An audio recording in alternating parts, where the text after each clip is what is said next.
안녕하세요. 사연에 빠지다의 DJ 민영입니다. 직업에 귀천은 없다지만 이왕이면 좋은 직업 가진 사람에게 좋은 집안으로 자신의 자식을 결혼시키는 건 모든 부모님들의 소망일 텐데요. 오늘 사연자님은 결혼을 앞두고 아버지의 직업 때문에 이런저런 일을 겪으셨다고 합니다. 과연 어떤 일들일까요? 오늘도 두 가지의 사연이 준비되어 있으니까 끝까지 함께 해주시고요. 그럼 먼저 첫 번째 사연부터 함께 만나볼게요.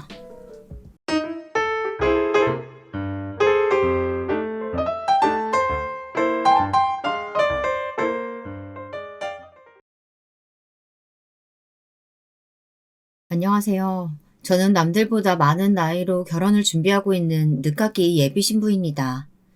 제 나이가 올해 39, 저는 41살 앞두고 결혼을 준비하게 되었습니다. 너무 늦게 결혼에 뛰어들게 된 탓일까요? 제가 겪게 된 파란만장한 제 이야기를 들어봐 주시겠어요? 남자친구와 저는 참 오랫동안 연애를 했습니다.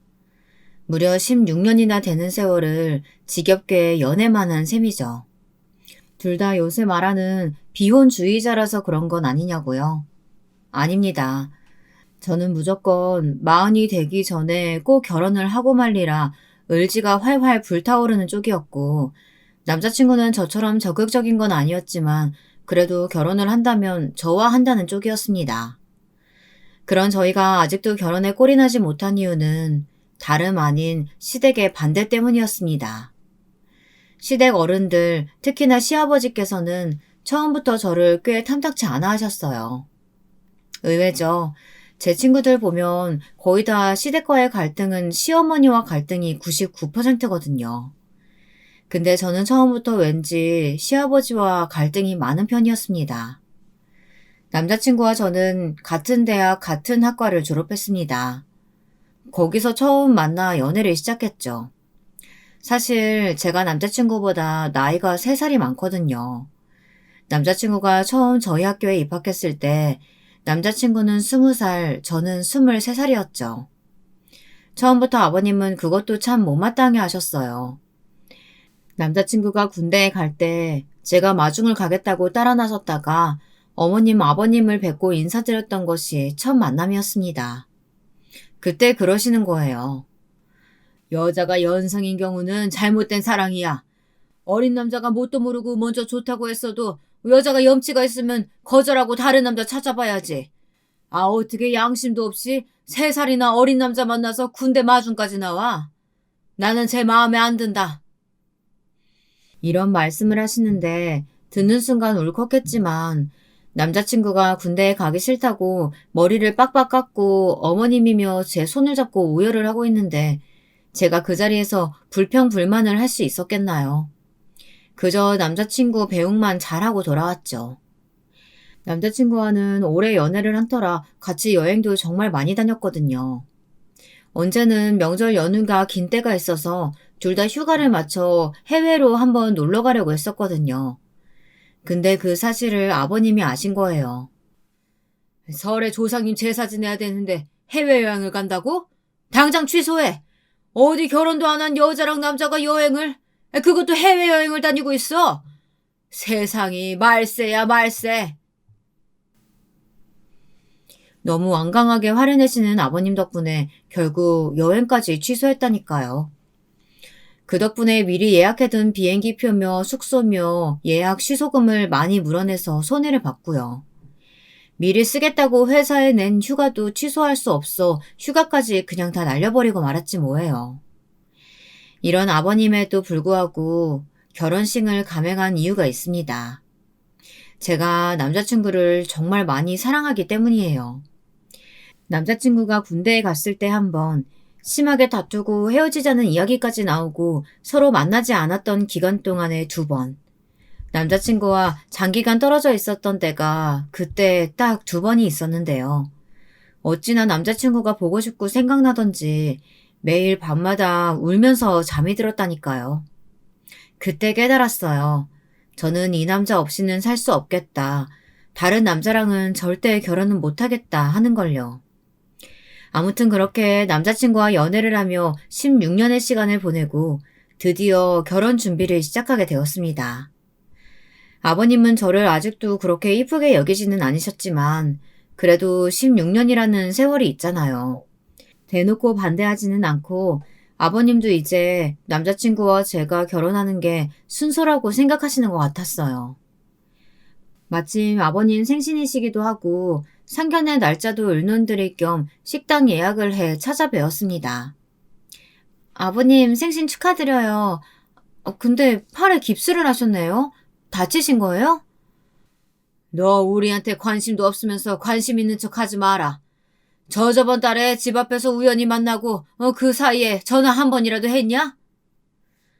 나름 밝게 인사를 드렸는데 어디가 다치셔서 심기가 불편하신 건지 핀잔으로 맞아주시더라고요.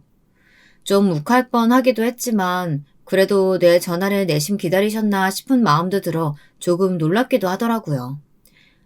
아버님, 제 연락 기다리셨어요? 자주 찾아뵙지 못해서 죄송해요.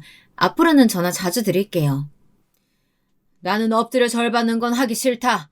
알아서 잘하면 되지. 맨날 말로만. 말로는 나도 대통령도 할 수 있어. 아유, 이 양반 또 그 몹쓸 말버릇 나오시네. 자자, 이러지들 말고 얼른 밥이나 먹자. 네 아버지가 이번 생일상은 화려하게 차려달라고 어찌나 성화하던지. 내 어제부터 끓이고 지지고 볶느라 힘들었다. 얼른 숟가락들 들어. 어머님 말씀에 식사를 시작하긴 했지만 저는 밥이 입으로 들어가는지 코로 들어가는지 그것도 잘 모르겠더라고요. 아버님은 이제 제가 한 가족이 된다고 생각하셔서 그런지 결혼 전 며느리 기강을 단단히 잡고 싶어 하시는 것 같았습니다. 맞다. 우리가 케이크 사왔는데 특별히 아버지 생신이라고 2단 케이크를 준비했대요. 보세요. 예쁘고 먹은직스럽죠? 저딴 거 누가 다 먹냐? 다 모양값에 장식값만 엄청 들었겠구만. 얼마 줬어? 얼마 안 해요. 그리고 아버님 생신이신데 최고로 좋은 걸로 준비해야죠. 얘 씀씀이 좀 점검 좀 해봐야겠다. 너희 부모님이 경제관념 잘 가르치신 건 맞지? 그래, 말 나온 김에 친정아버지 재산은 얼마나 가지고 계시냐? 네? 저희 친정아버지 재산이요?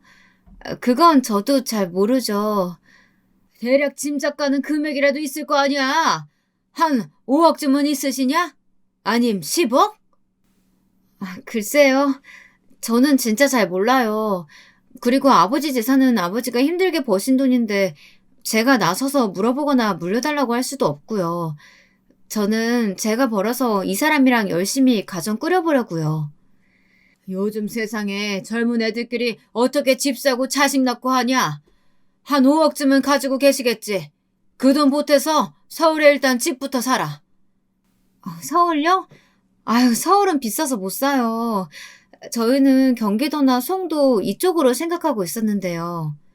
뭐? 송도? 무슨 그딴 데 집이라고 사? 거기 살 거면 애초에 결혼도 하지 말아라. 이쯤에서 그만 연 끊자. 아니 그것보다도 너희 아버지는 직업이 뭔데 시집 가는 딸 자식 송도 같은 데 신혼집 마련하게 할 생각을 하신다니? 좀 일찍 은퇴하신 편이고요. 요새는 취미삼아 대리기사 종종 하고 계세요. 뭐? 지금 대리기사라고 했냐? 그러니까 밤중에 술 취한 사람들 시중 들면서 하인마냥 집까지 모셔다 드리는 그 일 말하는 거냐? 나더러 지금 종노릇하는 양반을 사돈으로 두라고? 에이, 내 생일에 와가지고 이게 다 뭔 어이없는 소리야. 이 결혼 물러라. 나는 얘네 집안이랑 절대 사돈 못 맺는다. 이 결혼 당장 없었던 걸로 해. 참고 참았던 제 화가 드디어 폭발하고 말았습니다. 저까지는 어떻게 참아보겠는데 저희 아버지 직업까지 비하하시고 또 조롱하시는 건 정말 참을 수가 없었어요. 지금 뭐라고 하셨어요? 종노릇이요? 하인 노릇이요? 말을 참 너무 심하게 하시네요. 저 또한 이 결혼 다시 생각해보겠습니다. 저 이만 일어나 볼게요. 따라서 나올 필요 없어. 먹던 밥이나 마저 먹어. 그 말을 끝으로 저는 그 집을 박차고 나왔습니다. 아침부터 예약해둔 2단 케이크를 들고 혹여나 케이크가 망가질까봐 조심조심 들고 KTX까지 타고 아버님 댁으로 내려간 제가 바보였어요. 이 말을 듣겠다고, 저야말로 이런 집안이랑 결혼하겠다고 이렇게 16년이나 되는 세월을 허비하고 또 우리 아버지까지 욕보이게 했다뇨. 사실 저희 아버지가 대리기사를 하게 된 데는 슬픈 사연이 있었습니다. 저희 아버지는 엄마와 중매로 결혼을 하셨는데 엄마와 크게 정이 없으셨다고 합니다. 게다가 사업이 너무 바빠서 밖으로 도는 일이 많았다고 하고요. 그런데 엄마는 그렇게 아버지를 좋아하고 또 끔찍히 챙기더래요. 아버지도 그런 엄마와 정이 깊어지신 거죠. 나중에는 엄마는 그저 그런데 아버지가 엄마를 더 좋아하고 애틋하게 여기기도 했어요. 그렇게 다시 중년의 나이에 엄마랑 신혼처럼 애정어린 시간을 지내길 3년. 3년 만에 엄마는 암으로 투병 생활을 하셨고 결국은 돌아가시고 말았습니다. 아버지는 그때 정말 방황을 많이 하셨어요. 늘 듬직하고 힘이 세고 남자다우셨던 아버지. 그런 아버지가 하염없이 눈물을 흘리시던 걸 저는 그때 처음 봤습니다. 식사를 하시다가 울고, 라디오를 듣다가 울고, 길거리를 걷다가도 울고, 엄마를 무척 닮은 제 얼굴을 볼 때마다 항상 우셨죠. 한 번은 잠든 제 얼굴을 쓸어내리며 이런 말을 하신 적도 있으세요. 사람이 어리석은 게 살아있을 때는 그렇게 소홀히 대하고 귀한 줄 모르더니 이제 다신 볼 수 없게 되니까 이렇게 그리울 수가 있을까? 내 평생 쓰고 또 써도 다 못 쓸 만큼 재산이 있어도 그게 다 네 엄마 없이는 부질없는 일이란 걸 이제야 깨달았다. 아무리 후회한들 꿈속에서라도 한번 네 엄마를 다시 만나볼 수 있을까? 그렇게 하염없이 엄마를 그리워하던 아버지는 우울증 진단까지 받으셨어요. 회사도 정리하시고 술만 드시며 참 방황을 많이 하셨습니다. 그러던 어느 날, 그날도 어디서 술을 엄청 드시고는 집에 가려고 대리기사를 불러 차를 탔었는데요. 평소와는 좀 분위기가 다른 기사님이 나온 것 같더래요. 어느 동네로 가십니까? 분당 삼성빌라로 갑시다. 사장님 차도 참 좋으시고 좋은 데 사시는군요. 제가 관상을 좀 볼 줄 아는데 사장님은 언뜻 보기만 해도 돈이며 명예가 타고나신 분인 것 같습니다. 빈말이라도 듣기 좋네요. 고맙습니다. 정말입니다. 제가 대리기사 하면서 많은 분들 뵀거든요. 되게 고급 아파트나 부촌 사시는 분들은 일관적으로 관통하는 관상이 있습니다. 사장님께서는 그 중에서도 최고라고 제가 신뢰를 무릅쓰고 이렇게 말씀드리게 되네요. 그런데 사장님, 다 가지신 듯한데 어쩐지 근심이 많으신 것 같아요. 그래서 이렇게 약주도 많이 하신 거겠죠? 그런 것도 보이나요? 네. 사실 얼마 전에 제 와이프를 하늘나라로 먼저 떠나보냈습니다. 아이고 저런, 평소에 두 분이 정이 무척 깊으셨나 봅니다. 아니요. 오히려 그 정반대예요. 제가 아내한테 생전에는 정말 잘 못해줬어요. 그래서 더 후회가 되고 한이 되는 것 같습니다. 이렇게 빨리 떠나버릴 줄 알았으면 조금이라도 더 잘해줄 걸. 세상 모든 일이 다 그렇죠. 저도 사실 젊은 나이에 아내 떠나보내고 혼자 아이 키우려다 보니 살기 팍팍해서 이렇게 일 끝나고 나서도 아르바이트 삼아 대리기사를 뛰곤 합니다. 퇴근해서 애들 보는 시간이 참 짧아요. 그마저도 재워놓고 이렇게 몰래 나와 아르바이트 하는 심정이란. 사장님, 저희 와이프가 죽고 나서 제가 위로받은 시가 하나 있는데요. 너무도 감동적이어서 자주 읽다 보니 어쩌다 외워버린 시가 하나 있어요. 좀 들려드려도 괜찮으실까요? 물론입니다. 나한테도 위로를 좀 주세요. 목소리를 좀 가다듬어 보겠습니다. 제목은 행복한 죽음입니다. 행복한 죽음. 젊은 나이로 죽을 수 있다는 것도 행복하다. 푸른 줄기로 빛나는 나무처럼 싱싱한 추억으로 떠나는 여행. 오래 산다는 것이 자칫 허물만을 남기게 되는 것이라 생각하면 떠남은 행복이다. 아쉬워할 때 떠나는 것은 오히려 고맙다. 그럴 수 없는 게 다만 아쉬울 뿐. 아, 이거 갑자기 외우려니까 좀 쑥스럽네요. 싱싱한 추억으로 떠나는 여행이라. 은근히 마음에 울림을 주지 않습니까? 와이프의 죽음을 마냥 슬퍼하기보다는 행복한 마침표가 될 수 있도록 힘을 내 아이들 키우고 저도 비슷한 마무리 짓고 떠나야겠다. 이런 생각을 들게 해주는 시라서 참 와닿았었습니다. 그렇네요. 제 마음도 기사님 만나기 전과는 확 달라진 뭔가가 느껴지네요. 참 기사님도 범상치 않은 분인 것 같습니다. 저를 위로해 주려고 아내가 하늘에서 보내준 은인 같기도 합니다. 고맙습니다. 신기하게도 아버지는 그날 그 대리기사를 만난 이후로 마음을 많이 추스리셨어요. 아버지도 그분의 소개로 대리기사 일을 취미삼아 하시게 되었거든요. 아버지가 왜 그런 일을 하시는지 의아해하는 저에게 이렇게 설명해 주셨습니다. 밤에 대리기사 일을 하다 보니 사람들은 정말 다양한 이유로 술을 마시고 또 술에 취하고 속 이야기를 털어놓더라고. 근데 그 이야기를 듣다 보면 사는 게 뭘까 하는 허무함과 의문점이 참 많이 해소되는 지점이 있지. 특히 밤에 대리기사를 하면 말이야. 알 수 있는 게 우리나라에 불륜이 그렇게 많더라고. 특히 고급 승용차 타고 다니는 사람일수록 가진 게 많으면 공허해서 그런가. 옆자리에 애인 끼고 앉아 마누라한테 전화 걸어 태연하게 나 지금 집에 들어가 이런 통화들을 하더라니까. 그리고선 애인 먼저 내려주고 자기 집에 뻔뻔하게 들어가고 뭐 그런 식이지. 그런 걸 보면 나는 생전에 네 엄마한테 잘해주지 못했어도 부끄러운 짓은 안 했다. 묘한 위로가 되기도 한다. 그리고 보면 좋은 동네 사는 사람들이 매너나 태도가 확실히 좋고 존댓말도 써주고 배려해주고 좀 없이 사는 사람들은 진상 피우거나 사람을 막 하대하는 경우가 많더구나. 선입견일지 모르겠지만 사람도 끼리끼리라고 그래도 어느 정도 격이 있는 사람들과 어울리는 것이 왜 필요한지 새삼 느끼기도 해. 다 떠나서 그 시간에 대리기사 하러 나오는 사람들은 대부분이 성실하고 어떻게든 살고자 하는 의지와 열정이 대단한 사람들이 많아. 저번에 나 태워줬던 그 청년처럼 말이야.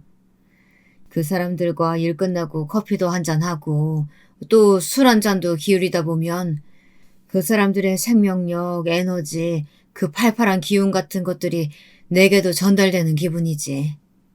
이러한 이유들로 아버지는 지금까지 대리기사 일을 하고 계셨고 저 또한 전혀 그게 부끄럽거나 숨길 일이 아니라고 생각했기에 떳떳하게 밝혔던 것인데 아버님께서 그렇게 심한 막말을 하시니 어찌 제가 그 자리를 박차고 나오지 않을 수가 있었겠어요. 사실 저희 아버지는요. 참 대단한 재산을 가진 분이세요. 원래 할아버지가 대한민국 부동산 대부이시고 엄마는 장학재단 이사장 딸인걸요. 엄마가 증여받은 것만 4, 50억이고 아버지가 물려받은 것만 100억 이상이고요. 서울의 건물만 4채인 분에게 종 하인을 들먹거리다니 아버님이 정말 큰 실수를 하신 거죠. 저는 그 길로 돌아가 아버지에게 남자친구와 결혼하지 않겠다고 선언을 했습니다. 아빠, 나 이 결혼 없던 걸로 할래요. 왜? 이번에 인사드리러 가서 무슨 일이 있었어? 그게 아니에요. 그냥 원래 그쪽 아버님이 날 별로 마음에 안 들어 하셔서 결혼해봤자 평생 좋은 소리 못 들을 것 같아서요. 아니야. 분명 무슨 일이 있었는데. 얼른 말해봐. 이 아버지가 해결 못하는 일 본 적이 있었니? 다 알아서 해줄 테니까 어서 말해봐라. 그게 아버지 직업을 묻길래 취미삼아 대리기사 일 하고 계신다고 했더니 그걸 가지고 트집을 잡아서. 뭐라고 트집을 잡아? 대리기사가 밤중에 술 취한 사람들 집까지 모셔다 드리는 종노릇을 하는 거래요. 그런 집안이랑은 절대 사돈 못 맺는다고. 기가 막힌다. 무슨 그런 막말을. 그러니까 말이야. 나도 못 참겠어서 그대로 박차고 나와버렸어. 내가 막 따지고 나왔으니까 너무 신경 쓰지 마세요. 딱 보니까 니네 시아버지 될 뻔한 분 변변한 직업도 없고 제사도 시원찮지? 그러니까 남의 직업 갖다가 함부로 평가하고 하대하고 막말을 일삼지.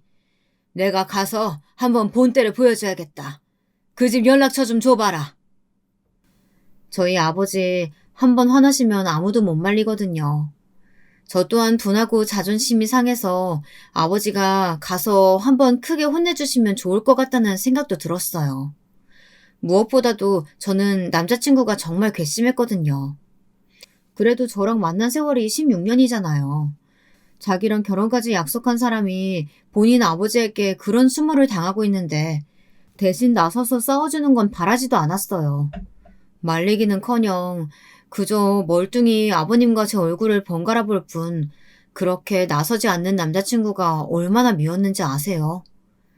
생각해보면 지금까지 아버님은 쭉 저에게 막말을 하고 하대를 하고 무시를 하셨는데 그걸 방관한 건 남자친구였더라고요. 남자친구가 제일 나쁜 놈이었어요. 멍청하게 그걸 이제서야 깨달은 거죠. 아버지는 정말로 남자친구네 집에 찾아가 문을 두드렸습니다. 내가 이 집 며느리 될 뻔했던 아이 아버지요. 지난번 일로 이야기 좀 할 게 있어서 왔습니다. 얘기는 무슨 얘기요? 애를 얼마나 버르장머리 없이 키우셨으면 어른이 아직 밥숟가락도 내려놓기 전에 자리를 박차고 소리소리 지르며 나가버리는 겁니까? 그래, 그러고 가니까 우리 아들이랑 결혼 못할까봐 걱정돼서 싹싹 빌러온 거요? 빌긴 누가 빌어? 내 딸 이따위 집구석에 시집 보낼 생각 추호도 없어. 당신 내가 누군지 알아? 누구긴 누구야. 그 잘난 대리기사 일로 종노릇하면서 밥 벌어먹는 양반이라고 들었소만. 또 그 상스러운 소리. 대리기사는 내 취미야. 내 재산이 100억이다. 당신 살면서 1억이라도 두 눈으로 보고 두 눈으로 만져본 적 있어? 하하하, 100억? 당신이 100억 재산이 있으면 내가 1000억 재산이 있다. 나이든 양반이 100억 1000억 따지는 말본새가 영 유치야. 아니, 가만히 있어봐. 이 100억 1000억 타령하는 거 어디서 많이 들어봤는데? 너 혹시 만석이냐? 뭐? 내 이름을 갑자기 왜 불러? 당신 뭐야? 맞구나, 만석이. 야, 사람 인연 참. 나야, 나. 너희 아버지가 모시던 회장님 댁 둘째 아들. 기억 안 나냐? 너가 정말 그때 그 녀석이야? 아니, 이게 도대체 어떻게 된 일이야? 이제 알아보겠냐? 그러고 보니 어릴 때 얼굴이 좀 남아있네. 야, 참 네가 나한테 이러면 안 되지. 너 어렸을 때 우리 집 지하에 살면서 내가 옷이랑 참고서랑 얼마나 많이 갖다 줬냐? 그렇게 돈 많은 집에서 얻어먹고 얻어먹으면서 살았으면 같은 처지에 있는 사람들 도울 줄도 알아야지. 되려 무시하고 갑질을 해? 종놈은 너였잖아. 그렇게 나한테 열등감 느끼고 아등바등 하더니 그나마 사돈년 맺으면 비슷한 급 될 수도 있었는데 네 봉 네가 다 걷어찬 셈이야. 안 그래? 아버지의 말이 끝나기 무섭게 예비 시아버지는 통곡을 하며 오열을 하기 시작했습니다. 알고 보니 예비 시아버지의 집은 예전부터 형편이 많이 어려웠던 모양이더라고요. 두 분은 초등학교, 중학교 때까지 같은 집에서 살았었는데 저희 아버지는 회장님 아들로 도련님 대접을 받았지만 예비 시아버지는 그 집에서 일하는 분을 아버지로 두었다는 이유로 천덕꾸러기 취급을 많이 받았나 봐요. 온갖 심부름에 잡일도 많이 하고요. 아이고, 세상살이 정말 원망스럽고 각박해서 살 수가 없네. 네 놈이 그렇게 어려서부터 나를 무시하더니 이렇게 자식들 앞에서까지 쫓아와서 나를 바다 끝까지 끌어내려야 속이 시원하겠냐? 돈 없고 백 없는 사람은 어디 서러워서 살겠어? 그래, 네 놈이라면 100억이 있겠지. 그런데 그렇게 돈이 많은 집안에서 내가 그런 말 안 했다고 해서 우리 집안이랑 사도 맺었겠어? 어차피 이 결혼 성사될 거 아니었잖아. 그럼 그냥 그런가 보다 하고 말 것이지. 왜 여기까지 와서 행패야, 행패는?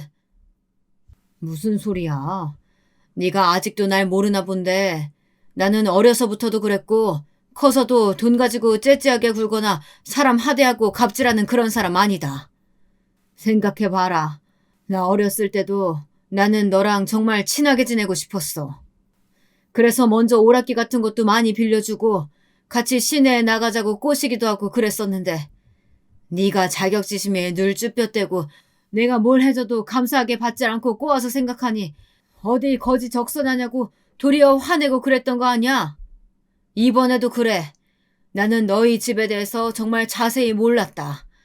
그냥 우리 딸이 좋다고 하니까 인사까지 보낸 거야. 어차피 우리 집에 돈이 많으니까 한쪽만이라도 돈이 많으면 기울기를 어느 정도 맞출 수 있겠다 싶었어. 너 그거 모르지? 나는 애들 결혼하면 매달 생활비로 300만 원 이상씩 통장으로 넣어주려고 했다. 그 돈이 무슨 돈인 줄 아냐? 내가 대리기사에서 버는 돈이다. 내가 그 돈이 뭐가 필요하겠어. 취미 삼아 하는 일이지만 그래도 내가 의미 있게 번 돈이라 의미 있게 쓰고 싶어서 나중에 손자 손녀라도 생기면 교육비로 쓰게끔 그렇게 주려고 했다. 그런데 넌 뭐야? 그 돈도 대리기사로 종로를 타면서 번 돈이라고 안 받겠다는 거잖아. 그러니까 나로서는 우리 딸 무시하는 그런 집안에 시집을 보낼 수 없게 된 거다. 아니, 다 떠나서 얘가 이제는 너희 아들이랑 결혼하기 싫단다. 그럼 끝이지. 무슨 미련 남아 통곡에 오역까지 하며 내 탓으로 뒤집어 씌워? 뭐? 내 아들이랑 결혼하기가 싫어? 참네. 그렇게 16년이다 뭐다 좋다고 군대까지 기다리고 여기저기 여행이나 쏘다니고 쫓아다닐 땐 언제고? 네. 제가 참 콩깍지가 눈에 단단히 씌었었나 봐요. 근데 아버님으로 하여금 그게 모두 다 벗겨졌어요. 저를 볼 때마다 참 무시하시고 막말에 기분 나빴었는데 저희 아버지 집에서 더부살이 하던 분이셨어요? 진작에 이 사실 알았더라면 저도 당하고만 있지는 않았을 텐데요. 오히려 잘 됐네요. 이 남자랑 결혼하면 제 인생이 참 불행해질 뻔했어요. 아버님은 제 은인이세요. 정말 감사합니다. 모진 말로 그나마 남아있던 전까지 뚝 떨어지게 해주셔서요. 뭐? 너 지금 우리 아빠한테 말 다 했어?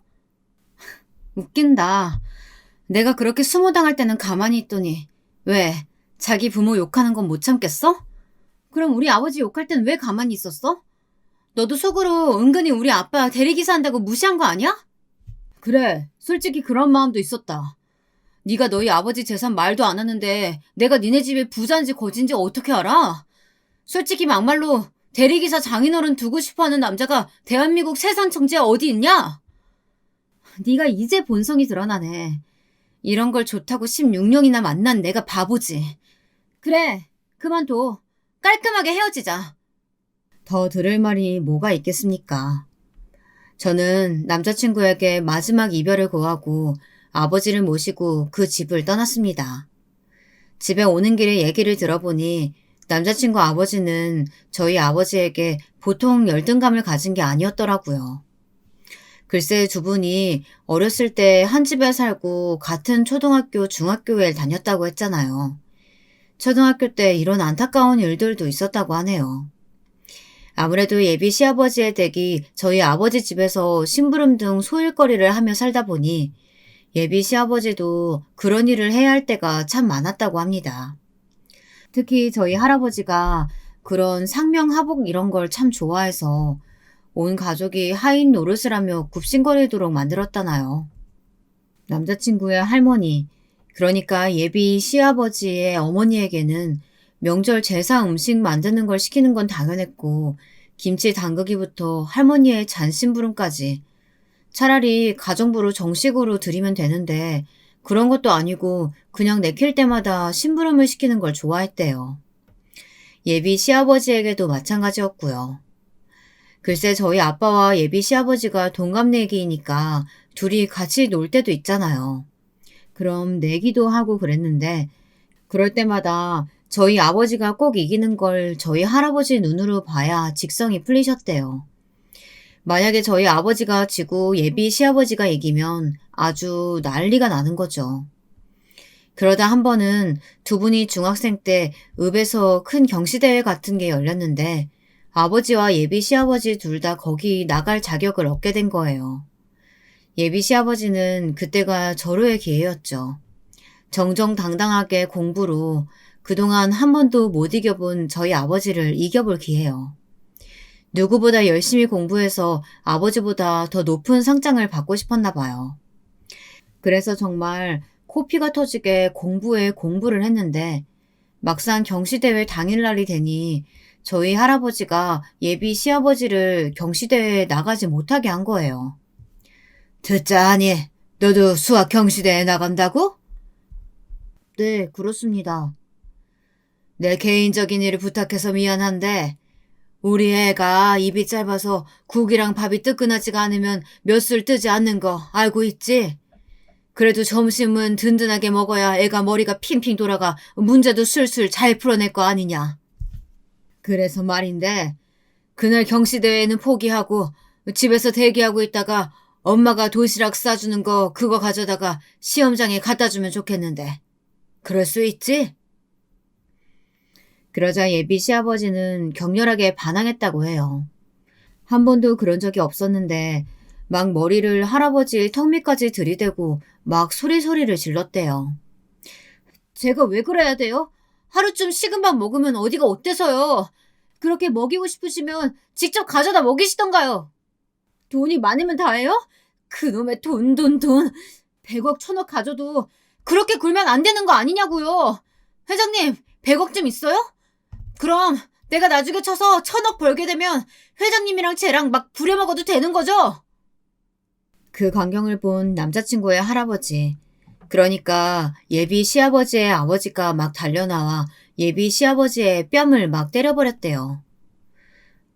지금 여기가 어디라고 감히 누구 앞에서 큰 소리야? 정신 나갔어? 아유, 죄송합니다, 회장님. 얘가 요새 밤낮으로 잠도 안 자고 책만 들여다보더니 제정신이 아닌가 봐요. 제가 단단히 주의시키겠습니다.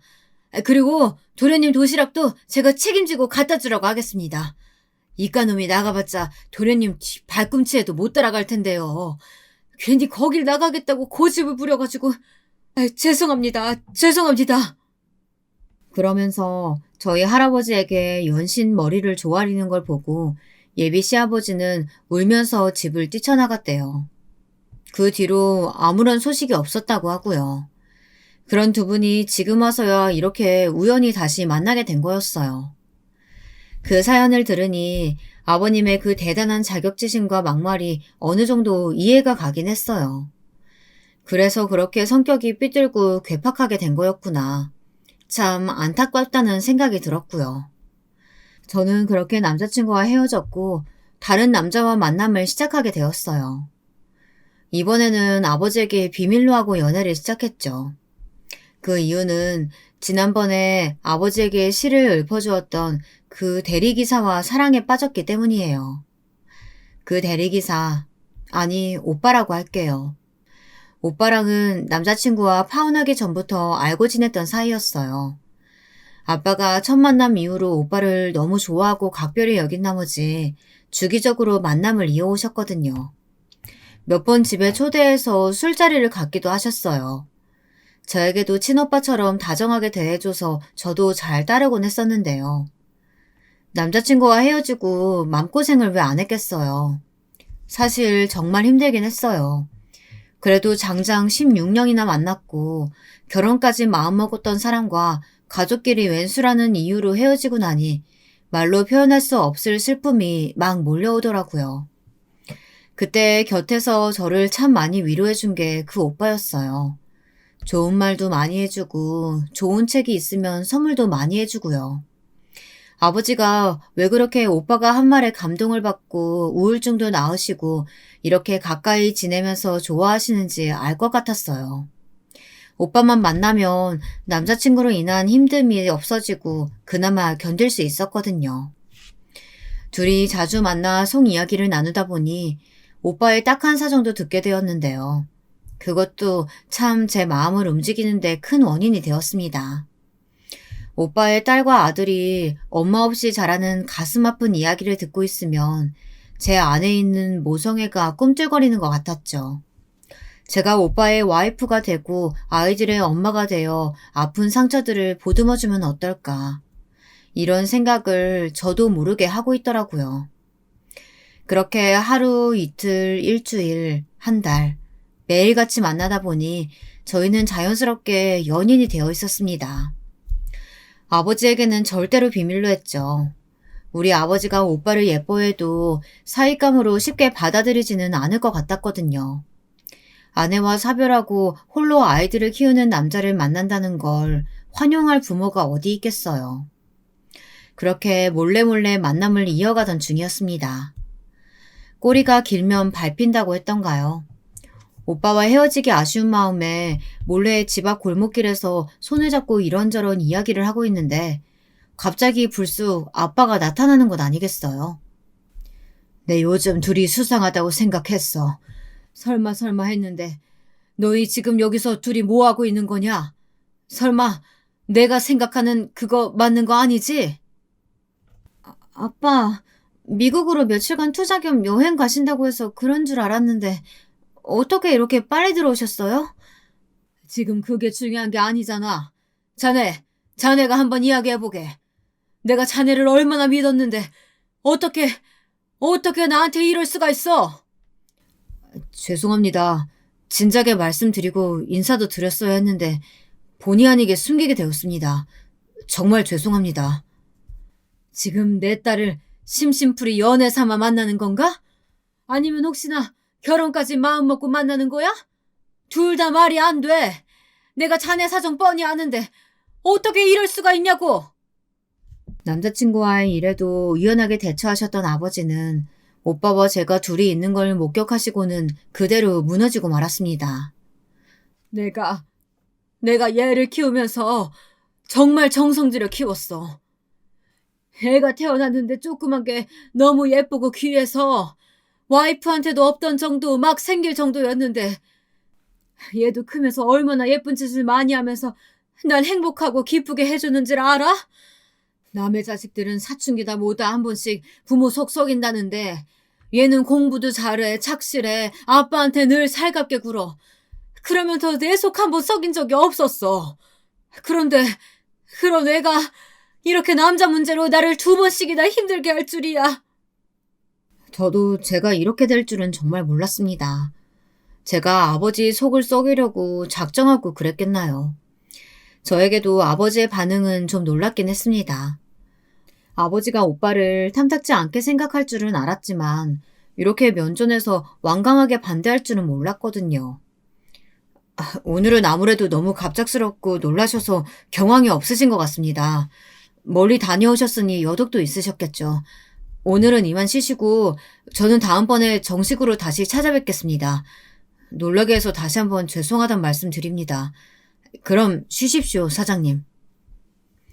오빠는 다음을 기약하며 그렇게 떠났고 저는 아빠를 모시고 집에 들어가 간곡히 매달렸습니다. 아버지도 오빠 정말 좋아했잖아요. 요즘 사람들 같지 않게 성실하고 착하고 진국이라고. 그런데 왜 그렇게 반대하는 거야? 오빠가 대리기사라서? 그럼 오빠도 예전에 그 예비 시아버지랑 다를 게 뭐가 있어. 오빠한테도 그러면 안 되는 거잖아. 오빠가 키우는 애들 때문에 그러세요?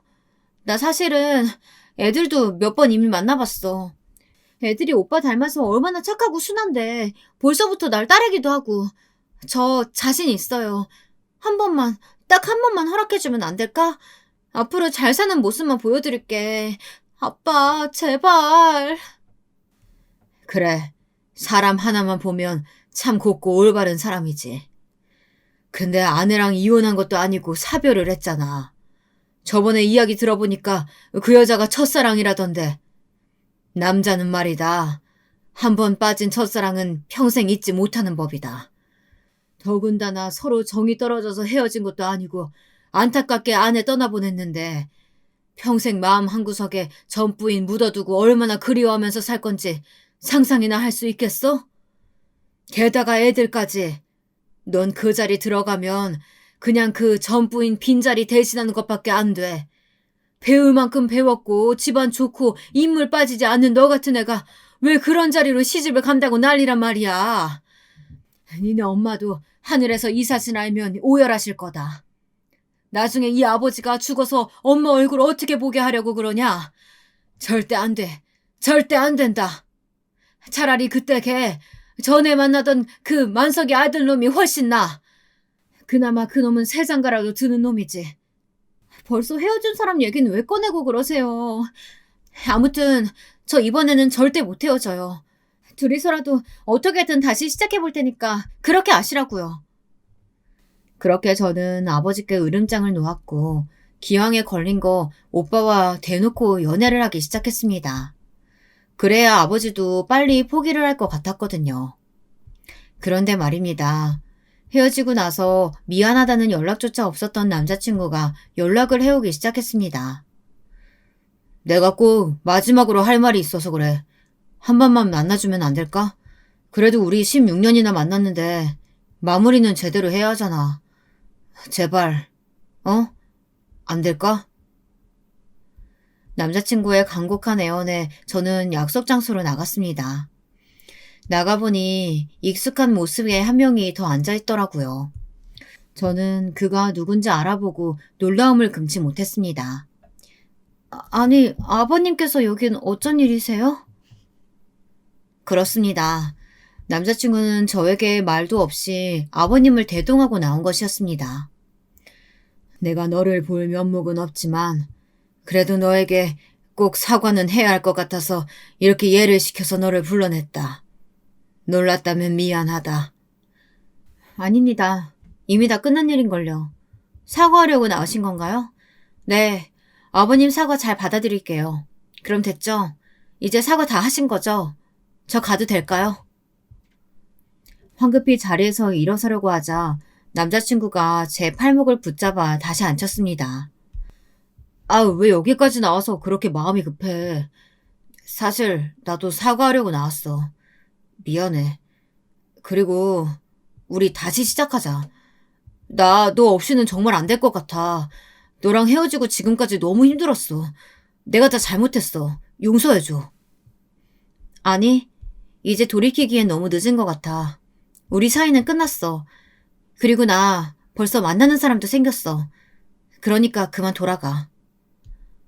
그러니까 그 자식 달린 논팽이하고 기어이 계속 만나겠다 이거야? 내가 이렇게 매달리는데도? 내가 그 자식보다 못한 게 뭐야? 알고 있었어? 내가 만나는 사람? 어떻게 알았어? 누가 말했어? 설마 우리 아빠가 전화한 거야? 그래, 장인어른이 전화하셔서 다시 내 딸이랑 만나면 안 되겠냐고 간곡히 부탁을 하시더라. 심지어 조건까지 거셨어. 앞으로 나는 자기네 집 식구 되는 거고 우리 집이랑은 인연 끊으라고. 나 그 조건까지 받아들인 사람이야. 우리 집안이랑 인연 끊을 각오하고 너를 다시 잡으러 온 사람이라고. 누가 그렇게 해달래? 아버님이랑 인연을 끊든 말든 그건 알아서 해. 이제 나랑은 상관없는 일이야. 그리고 부모 자식 간의 인연이 그렇게 쉽게 끊긴대? 무슨 말도 안 되는 소리라고 있어. 분명히 나랑 결혼하면 또 은근히 다시 아버님이랑 연락 이어나가길 바라겠지. 무슨 말도 안 되는 소리야. 절대 아니야. 봐봐. 우리 아버지도 모시고 왔잖아. 아버지도 동의하신 일이야. 나랑 너만 좋다면, 둘이서만 행복하게 살 수 있다면 본인은 어떻게 해도 좋다고 하셨어. 그쵸, 아버지? 그래. 내가 또 생각 없이 무슨 말 내뱉을지도 모르니 네 아버지 말에 동의하기로 했다. 그러니까 제발 마음을 좀 다시 돌려다오. 아버님도 참 그렇게 저 싫어하시고 아버지 직업으로 무시하시더니 왜요? 저희 아버지가 100억 부자라니까 아들이라도 장가 보내서 그 호강 누리게 하고 싶으세요? 그런데 이미 버스는 떠났어요. 다른 남자와 저는 새 출발할 거예요. 더 이상 이런 이야기 나누는 것도 의미 없으니까 저는 먼저 일어설게요. 차값은 제가 낼게요. 그럼 조심히 내려가세요. 세상에 알고 보니까요. 저희 아버지가 진짜로 예전 남자친구에게 전화를 거신 게 맞더라고요. 지금의 제 상황을 알리시고는 다시 우리 딸이랑 만나주면 안 되겠냐, 그 조건으로 금전적으로는 평생 섭섭하지 않게 도움을 주겠다. 이런 식으로 말씀하시면서요. 이 일을 계기로 저는 아버지에게 무척 실망을 했습니다. 그렇게 인성이 중요하다, 돈으로 집안 수준 나누는 거 아니다, 없이 사는 사람에게 갑질하고 하대하면 안 된다, 평생을 가르쳐 주셨으면서. 게다가 오빠는 아버지에게 어쩌면 생명의 은인이나 다름없잖아요. 그토록 방황하고 우울증까지 걸려 삶에 아무런 의욕이 없었던 아버지를 다시 살게 하고 웃게 해준 건 다름 아닌 오빠였는데, 저는 펑펑 울면서 오빠에게 전화를 걸어 이 모든 사실을 이야기했습니다. 그랬더니 오빠가 하는 말은 정말 의외였습니다. 나는 사장님 하시는 말이나 행동이 충분히 이해가 가. 나도 자식 키우는 부모잖아.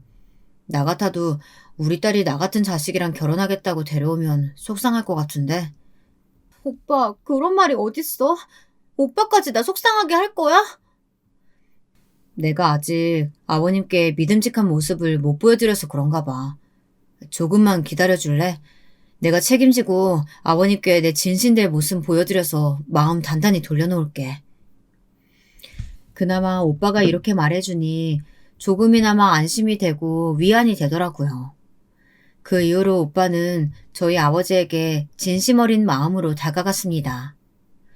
제 일 때문인지 아버지가 다시 우울증에 걸려 밥도 잘 드시지 않고 좋아하던 대리기사 일도 나가지 않고 집에만 계셨거든요. 그나마 가끔 동네 뒷산에 바람이나 쐬러 나가는 것이 전부였습니다. 그럴 때마다 묵묵히 아버지 곁을 따르는 건 오빠였어요. 그러던 어느 날 아버지가 뒷산에 산책을 나갔는데 며칠을 잘 챙겨 드시지 않으니 기력이 없기도 하셨겠죠. 마침 아침에 비가 와서 길이 미끄럽기도 했는데 그만 발을 헛디뎌 낭떠러지로 구르실 뻔한 일이 있었나 봅니다. 그랬더니 오빠가 무슨 정광석화처럼 그 높은 산길을 미끄러지다시피 뛰어내려와 아버지를 붙잡는데 그 절박하고도 깊은 마음씨가 손을 타고 고스란히 느껴지시더래요. 그러나 아버지는 처음에는 쉽게 마음을 열지 못하셨죠.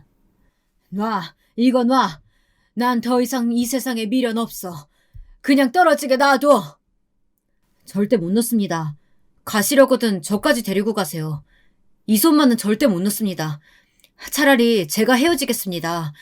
제가 감히 욕심부려서 제 손을 꼭 붙들고 올라오세요. 그러시기만 하면 제가 이 산 내려가는 대로 멀리 떠나서 다시는 사장님과 따님 눈앞에 얼씬도 하지 않겠습니다. 어서요. 어서 올라오세요. 그렇게 오빠는 있는 힘껏 아버지를 잡아당겼고 아버지는 무사히 산에서 내려올 수 있었습니다. 묵묵히 산길을 걸어 내려오고 난 아버지는 오빠에게 물었다고 합니다. 진짜로 내가 멀리 떠나라고 하면 어쩌려고 나를 구했나. 정말 떠날 생각입니다. 그동안 신세 많이 졌습니다. 좋은 추억 가지고 가게 해주셔서 감사합니다. 자네는 끝까지 날 못난 사람으로 만드는구만. 그래, 내가 졌네. 내 딸이랑 교제 허락하네. 단, 일단은 교제하는 것까지만이야. 결혼은 차차 생각해보기로 하게. 네? 정말이십니까? 사장님 감사합니다. 정말 고맙습니다. 앞으로 더 최선을 다해서 열심히 살겠습니다. 고맙습니다. 그렇게 오빠는 겨우겨우 아버지의 허락을 받아내었고 지금은 저와 결혼을 준비하고 있습니다. 놀라운 게 뭔지 아세요? 요즘 저희 아버지도 새로운 사랑에 빠졌다는 겁니다. 바로 손주 사랑에 빠지신 겁니다. 할아버지, 저희 왔어요. 어제는 학교에서 제일 좋아하는 사람 그리기로 했는데 저 할아버지 얼굴 그렸어요. 여기요. 할아버지 닮았죠? 정말 할아버지랑 똑 닮게 아주 잘 그렸구나. 아니, 가만 보자. 제일 좋아하는 사람 그리기 했는데 아빠도 아니고 이모도 아니고 이 할아버지를 그렸어? 아유, 아주 영광인데? 네, 저는 할아버지가 이 세상에서 제일 좋아요. 할아버지, 얼른 어제 가르쳐 주셨던 장기 그거 마저 가르쳐 주시면 안 돼요? 어제 배운 거 까먹을까봐 한숨도 못 잤단 말이에요. 그래야지. 얼른 이리 와서 앉아봐라. 내 장기판을 어제 어디다가 뒀더라? 이렇게 손자는 손자대로 무척 예뻐하시고요. 소녀는 소녀대로 또 얼마나 끔찍해 하시는데요. 소녀와는 늘 소꿉놀이며 공주놀이 하느라 시간 가는 줄을 모르십니다. 그때 그 질척이던 전 남자친구는 어떻게 됐냐고요? 어떻게 되긴요. 오빠가 저희 아버지의 인정을 받고 아버지의 일도 물려받게 되었다는 소식을 듣자마자 얼마나 배를 아파하던지 저에게 자기 만날 때부터 바람 피운 것 아니냐는 쌍욕을 하기도 했고요. 예비 시아버지도 찾아와 막 행패를 부렸다니까요. 지금은 저랑 결혼도 하지 않았는데 서로를 원망하며 왕래도 잘 하지 않고 있다고 합니다. 생각해보면 직업에 귀천이 있긴 있는 것 같아요. 그렇지만 좀 업신여겨지는 직업도 누가 하느냐에 따라 참 다른 삶을 살 수 있는 건 분명한 것 같습니다. 저희 오빠처럼 아버지처럼요. 저도 무슨 일을 하던 앞으로 성실하고 진심으로 임할 것을 다짐해보며 이 글을 마치겠습니다. 제 긴 이야기 들어주셔서 정말 감사합니다.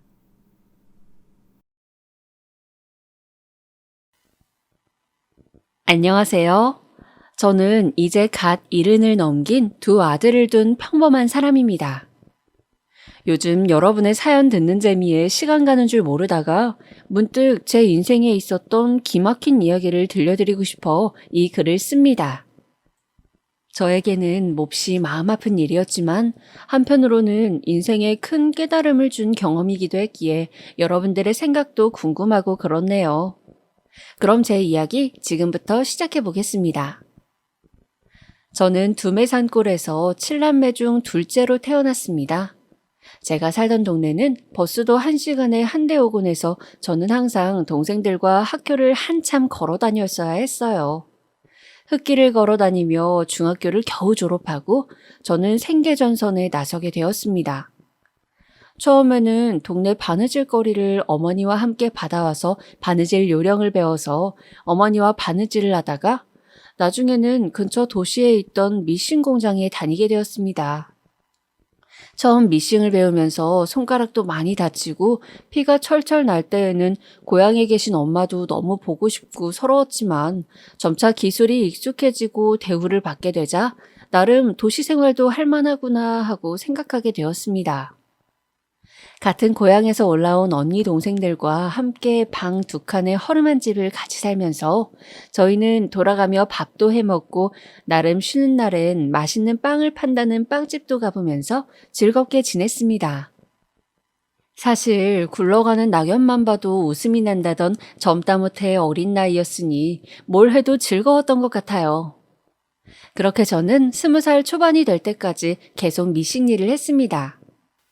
섬유로 유명한 도시였기 때문에 일거리는 많았고 항상 밤낮으로 미싱을 돌리다 보니 허리와 손목이 나만하질 않았습니다. 그렇게 일을 하면서 저는 제가 일하던 미싱 공장 옆에서 양말 공장을 한다며 몇 명 안 되는 직원을 데리고 낑낑대며 항상 뭔가를 하던 젊은 사장님을 알게 되었죠. 오며 가며 인사를 하다 보니 나중에는 안부를 한두 마디 전하게 되었고 서로 고향 이야기라던가 공장 이야기 등을 하면서 고민을 들어주곤 했습니다. 그러다 그 청년의 데이트 신청을 받고 저는 결국 그 사람과 연애를 하고 결혼까지 하게 되었죠. 공장에서 일하던 제가 양말 공장 사장 사모님이 되었으니 저희 집에서는 출세했다면서 난리가 났습니다. 저도 내심 이제 편하게 살 수 있을까 하는 희망을 품었죠.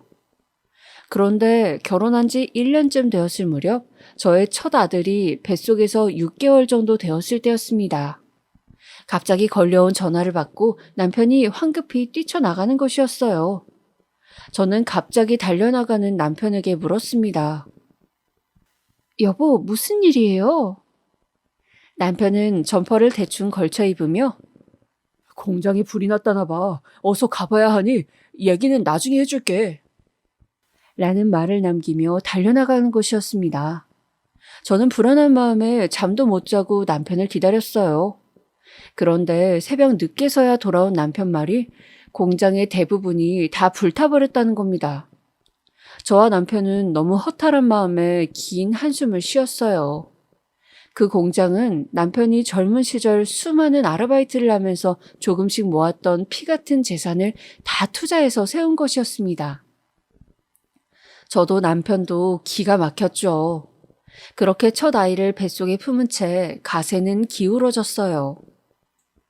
남편은 공장의 화재 충격으로 인해 한동안 집에 틀어박혀 있다가 택시회사에 들어갔습니다.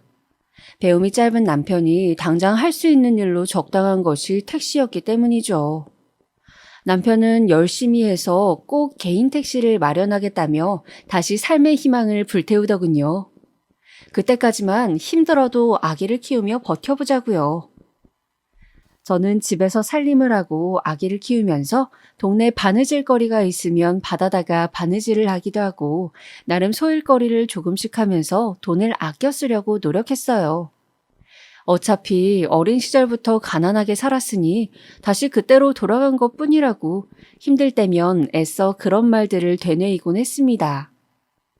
그렇게 힘들게 살면서도 저는 첫 아이를 낳고 또 이듬해에 둘째 아이를 낳았습니다. 둘 다 떡두꺼비 같은 아들이었어요. 저는 좋으면서도 한편 좀 더 좋은 상황에서 이 아이들이 태어났다면 좋았을 텐데 안타까운 마음이 들었습니다. 모든 부모의 마음은 항상 더 못해줘서 미안하고 안타까운 것이니까요. 그렇게 저희는 남편이 택시를 하면서 벌어오는 돈을 모아서 아끼고 아껴 생활을 했습니다. 단독주택의 지하에 새를 들어 살면서 저는 정말 단돈 100원이라도 아끼려 절절매면서 그 시절을 보냈던 것 같아요. 가끔 아들이 같은 반 친구 집에 갔는데 아파트라서 좋더라. 걔네 엄마가 준 쿠키가 무척 맛있었다고 그런 거 우리도 사 먹자는 말을 하면 저는 초코파이가 제일 맛있는 거라며 슈퍼에 가서 초코파이를 사줬고 태권도 학원을 다니고 싶다고 조를 떼면 놀이터에서 놀면 되지 무슨 학원이냐고 아들들에게 안 된다고 하고서는 그날 밤 잠든 아들들을 어루만지며 눈물을 흘렸더랬죠. 아이들은 순수하기에 본 것을 그대로 다 이야기했고 저는 그때마다 양말 공장에 불만 나지 않았다면 어땠을까 생각을 하며 눈물을 흘려야 했습니다. 다행히 남편은 제가 아이들을 키우는 동안 택시회사의 일을 열심히 해서 택시를 시작한 지 8년 만에 개인 택시를 마련했어요. 우리 가족은 이제 좀 형편이 좋아질 수 있겠다는 생각에 들떴습니다. 그때만 해도 개인 택시 번호판을 내어주는 것이 까다로웠고 제법 수입이 좋았기 때문에 개인 택시를 사던 날 우리 가족은 큰맘 먹고 탕수육 짜장면 파티를 했습니다. 그렇게 다시 한번 우리 집 형편이 펼 기회가 오는구나 싶었는데 하늘은 우리 가족이 조금이라도 마음 편히 사는 꼴을 못 보는 것 같더군요. 평소 술을 좋아하고 혈압을 좀 높다는 소리를 듣던 남편이 갑자기 쓰러진 것이었습니다. 병명은 뇌경색이라고 하더군요. 그때 남편의 나이가 아직 50도 안 됐을 때였습니다. 소위 어르신들이 풍 왔다고 하는 그 질환이 아직 팔팔한 남편에게 왔다니 기가 막히고 코가 막힐 노릇이었죠. 뇌경색은 뇌의 혈관이 안에서 막힌 것으로 증상이 일어나고 쓰러진 직후 몇 시간 안에 약을 써야지만 손상된 뇌가 최대한 돌아온다고 하더군요. 불행히도 남편은 술을 마시고 집에서 잠이 든 채로 뇌경색이 왔기 때문에 제가 아침에 발견했을 땐 제대로 몸을 가누지 못하는 상태였습니다. 완전히 치료 시간을 다 놓친 상태였죠. 구급차에 실려간 남편은 중환자실로 이송되었어요. 그리고 가족들이 다 모이면 마음의 준비 후 연명장치를 떼겠다는 말과 함께 그 길로 한 줌의 흙이 되고 말았습니다. 아직도 남편을 생각하면 양말 공장 앞에서 저에게 말을 걸며 환하게 웃던 그 청년 때의 모습과 중환자실에서 이제 연명장치를 제거하겠다는 의사의 차디찬 말과 그 말보다 더 차가웠던 그의 손이 기억납니다. 정말 얼음장처럼 차가운 그 손을 잡고 저는 막 고등학생이 된 큰아들과 중학생이었던 둘째를 붙들고 하염없이 세상이 무너지는 기분을 느끼며 울었었죠. 어떤 정신으로 장례를 치렀는지도 기억이 나질 않습니다. 그렇게 저는 한창 나이의 아이들의 교육비를 벌어야 하는 신세가 되었죠. 다행히 예전에 같이 일했던 언니 중에 아직도 미식 일을 하는 언니가 있어 그 언니의 소개로 동네 수선집 사장님 밑에 들어가서 사장님이 시키는 일을 할 수 있었습니다. 아침부터 오후 5시까지 수선집 일을 하고 저녁에는 고깃집 주방 아르바이트를 나갔어요. 하루하루 몸은 고단하고 뼈마디가 안 쑤신 곳이 없었지만 그래도 월급을 받아 아이들 먹을 순대와 떡볶이를 사서 집에 가는 날이면 제법 콧노래를 흥얼거릴 정도로 기뻤던 기억이 납니다. 그렇게 저는 과부가 되어 두 아들이 고등학교를 졸업할 때까지 뒷바라지를 했어요. 큰아들은 전기기사가 되겠다며 전기과에 진학했고 둘째는 2년제 토목 관련 학과로 취업을 했습니다. 저는 없는 형편에도 학자금 대출을 받아 대학 생활을 이어가는 아이들에게 고맙고 또 미안했어요. 제가 해줄 수 있는 것은 없었지만 따뜻한 밥이라도 잘 차려주려고 노력했습니다. 그렇게 저의 중년 시절은 대학생 아들들을 챙기고 하루하루 일을 하느라 숨가쁘게 지나갔어요. 큰애는 대학 졸업 후 전기기사 자격증을 따고 나름 좋은 조건으로 공사에 취직을 했습니다. 오랫동안 준비해서 공기업에 합격했다고 하니 너무 기뻤죠. 그리고 공사가 있는 도시에 자취방을 구한 아들은 그곳에서 직장 생활을 시작했어요. 저는 자취방을 구할 때 돈을 보태주지는 못했지만 그래도 멀리 있는 큰아들의 무사를 항상 빌며 한 번씩 가서 둘러보곤 했죠. 둘째 녀석은 토목과를 졸업하고 건설 현장 사무소에서 일을 하면서 저와 함께 지냈습니다. 가끔 집안에서 담배를 피워대서 벽지가 누렇게 되고 빨래를 구석에 처박아 놓는 것 말고는 다 큰 아들과 지내는 것도 괜찮았어요. 그런데 어느 날 큰아들이 저에게 다가오는 주말에 집에 내려오겠다고 소개할 사람이 있다는 것이었습니다. 저는 혹시나 하는 생각에 만나는 아가씨가 있냐고 물었는데 녀석은 긍정도 부정도 하지 않는 것이었어요. 저는 기대에 부풀어서 어떤 음식을 차려야 할까 고민을 했죠.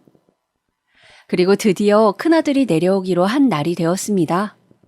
역시나 현관문을 열고 들어오는 아들의 뒤에 한 아가씨가 있더군요. 때는 겨울이라 귤을 한 바구니 사들고 온 그 아가씨는 자신이 제 아들의 아기를 가졌노라 말했습니다. 결혼을 약속한 사이라고요. 저는 너무 놀라면서도 기뻐서 그 아가씨를 따뜻한 아랫목에 앉도록 하고 이것저것 인적사항도 물어보고 우리 아들과 어떻게 만난 사이냐 등등 말을 시켜보았어요.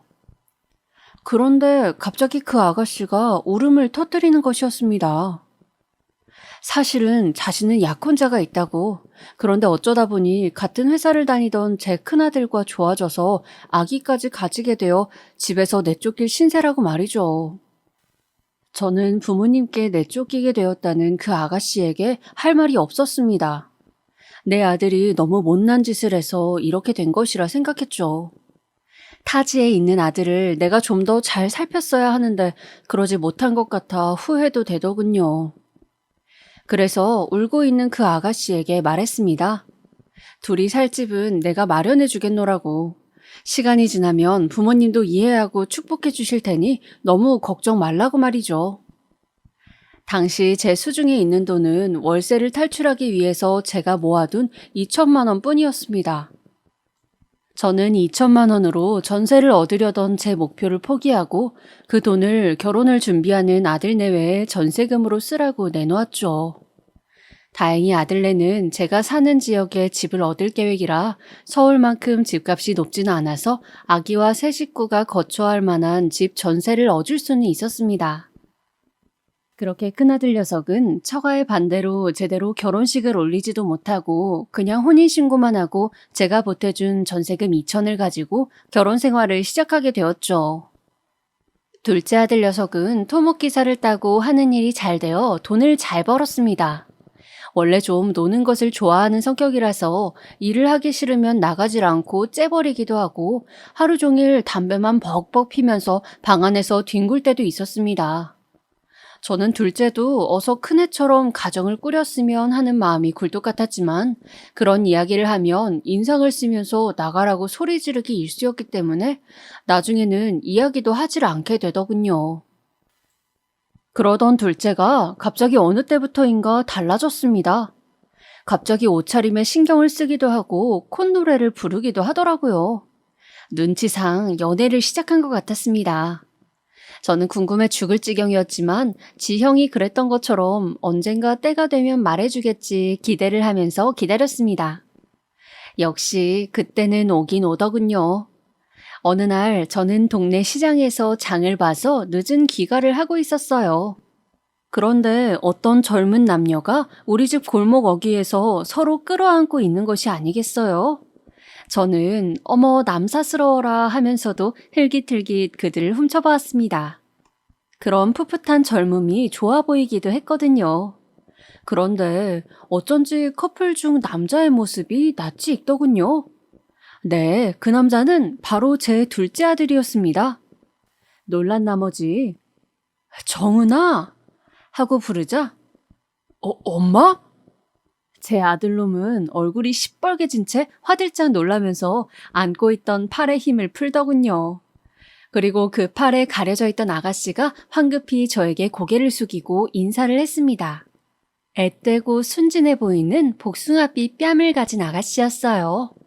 딱 봐도 어려 보인다 싶어 물어보니 둘째보다 7살이나 어린 아가씨였습니다. 둘이 어떻게 만났는지 물어보니 공사 현장에 있는 한밭집 딸이라고 하더군요.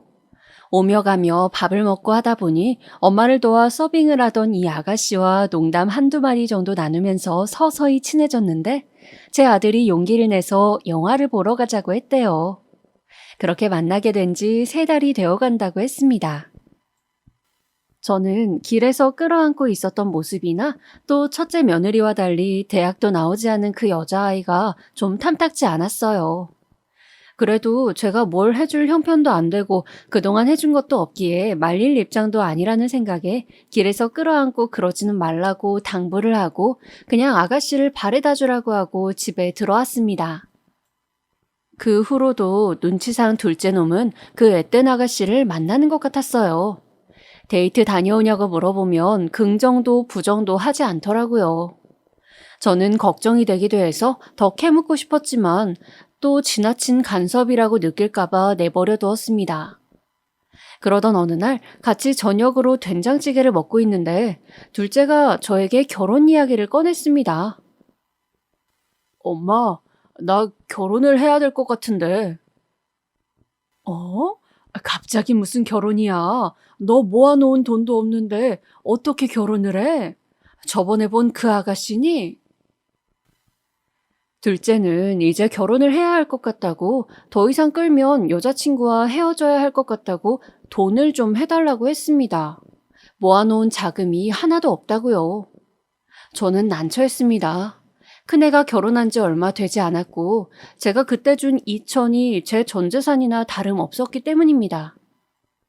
그리고 아기가 생겨서 꼭 결혼해야 하는 상황이었던 큰애보다는 둘째 같은 경우 그런 일이 있는 것도 아니고 아가씨도 어리니 돈을 좀 더 모아서 천천히 해도 될 것 같다는 생각도 들었습니다. 저는 둘째를 설득하기 위해서 지금 해줄 수 있는 자금이 없다.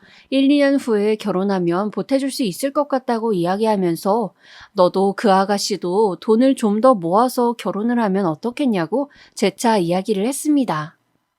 그러자 아들은 버럭 성을 내는 것이었어요. 자신은 지금 결혼을 꼭 해야겠다고 계속 우기는 것이었습니다. 저는 아들을 설득하다가 결국 아들의 고집에 포기하고 결혼을 허락하고 말았어요. 대신 결혼 자금은 대줄 수 없다고 못을 박았습니다. 그렇게 둘째는 기어이 그 어린 아가씨와 결혼을 했습니다. 아가씨는 한밭집 일을 도운 것 말고는 또렷한 직업이 없어서 둘째가 공사장 토목 일을 하면서 생계를 유지해 갔습니다. 그렇게 제 둘째 며느리가 된 그 아이는 제가 느낀 첫인상과는 달리 참 괜찮은 아이였습니다. 가끔 명절에나 과일을 들고 찾아올 뿐 전화나 연락이 잘 없는 첫째 며느리와 달리 살갑게 자주 저를 챙겼어요. 시도 때도 없이 전화를 걸어 일상의 시시콜콜한 이야기로 수다를 떨고 날이 추우면 장갑을 사오기도 하고 봄에는 딸기를 사오고 여름에는 물김치를 담아오는 등 큰아들, 작은아들보다도 오히려 자식 노릇을 하는 것이었습니다. 저는 고맙기도 하고 혼자 사는 일상이 적적하기도 해서 둘째 며느리에게 많이 의지를 했습니다.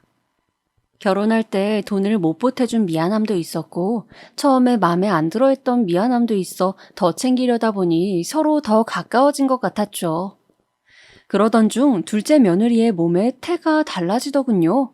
임신이었습니다. 저는 친정엄마가 식당 일로 바쁜 둘째 며느리가 안쓰러워서 먹을 것도 챙겨주고 입덧도 걱정해주며 함께 임신 시기를 보냈던 것 같아요. 둘째 며느리는 태반이 생기고 나서 임신 당뇨가 와서 고생을 많이 했어요. 저는 당뇨 식단으로 나물이나 현미밥을 나르면서 며느리를 챙겼습니다. 아예 곁을 주지 않는 첫째 며느리보다는 아쉬운 소리도 하고 저를 챙기려는 노력도 하는 둘째 며느리가 딸처럼 정이 갔거든요. 둘째 며느리가 만삭이 되어갈수록 저는 무척 걱정이 됐습니다. 아기를 낳는 고통은 세월이 지나 잊었지만 임신 당뇨도 있는 며느리가 괜찮을까 걱정이 되었거든요. 며느리는 씩씩하게 걱정 말라고 오히려 저를 다독이더군요.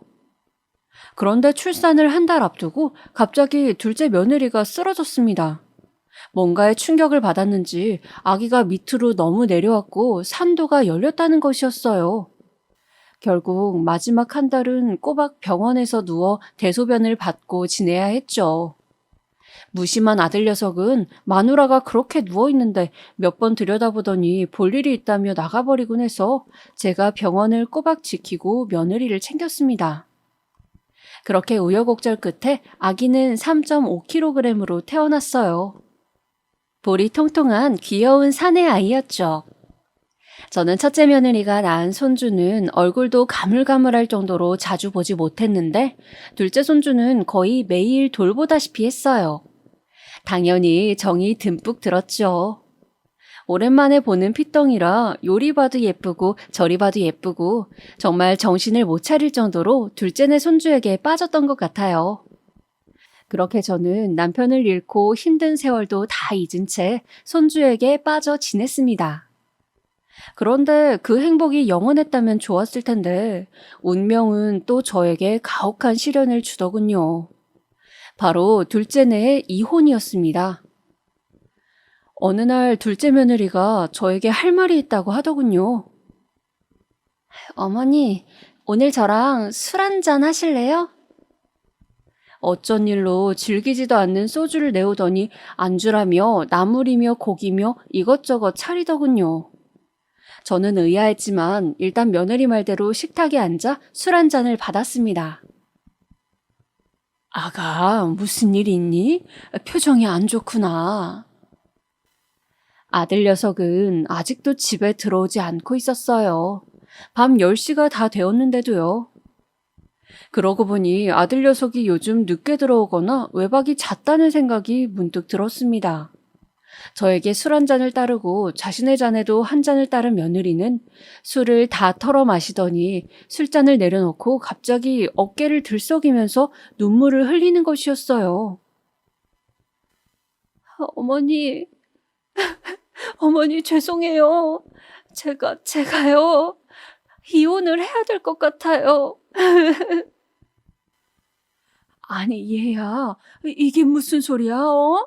갑자기 이혼이라니. 저는 너무 놀라 머릿속이 하얗게 변하는 것 같았습니다. 며느리는 저를 붙잡고 눈물을 줄줄 흘리며 말하더군요. 제 아들 녀석에게 여자가 있는 것 같다고. 사실은 아기 출산을 한 달 앞두고 그 사실을 알았었다고요. 그때 그 사실을 알고 충격에 조산기가 와서 쓰러졌고 그렇게 병원에 누워서 죽음을 생각했었다고. 다행히 그때는 아들놈이 정리하겠다고 용서를 빌었고 너무나 고통스러웠지만 곧 태어날 아기와 병원에서 저를 병구안하며 챙기던 나 때문에 용서했노라고 말이죠. 그때 일을 평생 가슴에 묻고 참으며 살려고 했는데 그 여자를 최근까지도 만나고 있다는 걸 알았다고 했습니다. 그렇게 정리하겠다고 해놓고 아직까지 몰래 만나고 있었던 아들의 행동이 이해가 안 되고 도저히 견딜 수가 없어 이혼하기로 결심했다고 했어요. 저는 며느리를 붙잡고 그날 밤새도록 빌고 또 설득을 했습니다. 제발 한 번만 다시 생각해달라고, 내가 아들놈을 정신 차리게 하겠노라고, 울고불고 인정에 호소도 해보고 그동안의 정으로 설득도 해보았죠. 그렇지만 며느리는 굳게 결심한 듯 눈빛이 흔들리지 않더군요. 날이 다 새갈 때쯤에는 눈물도 말라버렸는지 이제 자신은 돌쟁이를 데리고 어떻게 살지 생각해봐야 한다며 날이 밝으면 짐을 싸서 일단 친정으로 가겠다고 했습니다. 이혼 서류는 우편으로 보낼 테니 법원에서 만나 이혼하면 될 것 같고 이미 남편은 이혼에 동의했다고 하더군요. 다만 저는 그동안의 결혼 생활 동안 남편보다 오히려 어머니를 믿고 의지하며 살았기에 이렇게 남남이 되는 것이 견딜 수 없이 마음이 아프다면서 몇 번이나 제 손을 잡고 건강하시라고, 잘 지내시라고 손주 사진 보내겠다며 어루만지더군요. 저는 울면서 그렇게 손주와 며느리를 떠나보냈습니다. 그리고 그 후부터 하루하루 마음 붙일 곳 하나 없는 힘든 생활이 시작되었습니다. 아들 녀석은 이혼 이야기만 꺼내면 버럭 소리를 지르며 화를 냈어요. 엄마가 결혼 때 형만 돈을 해주고 나는 돈도 없이 시작하게 해서 내가 돈 버느라 터먹 일을 더 많이 해야 했고 그러다 보니 밖으로 놔두는 데 익숙해져 여자가 생긴 거라는 말도 안 되는 이야기를 하며 모든 것을 제 탓을 하더군요.